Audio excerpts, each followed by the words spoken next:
manifestazione di 30 anni, per i 30 anni del terremoto tenuto a Gemona, e lì abbiamo concordato nel dire, e io mi permetto di ripeterlo, e guai a non avere memoria. Sappiamo tutti che il passato non ritorna più, ma bisogna ricordarlo, perché ricordando si capisce il presente e si trova le strade per avere futuro. 39 anni fa, verso la mezzanotte, a Roma mi telefona il ministro degli interni d'allora, Cossiga, e mi dice: Toros, domani mattina alle 8 il presidente Moro vuol vedere te e il presidente Comelli. E dunque alle 8 di quel giorno siamo a Palazzo Chigi con il presidente Moro. L'ultimo governo presieduto da lui era il governo Moro e La Malfa.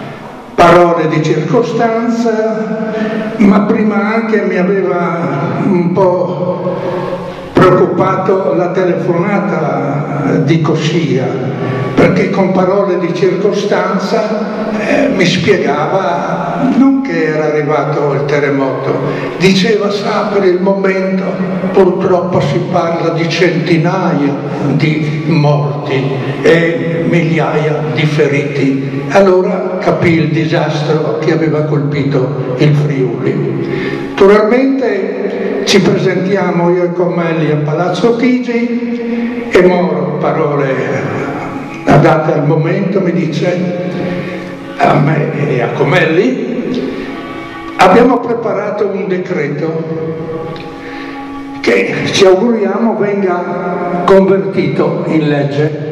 In che cosa consisteva questo decreto?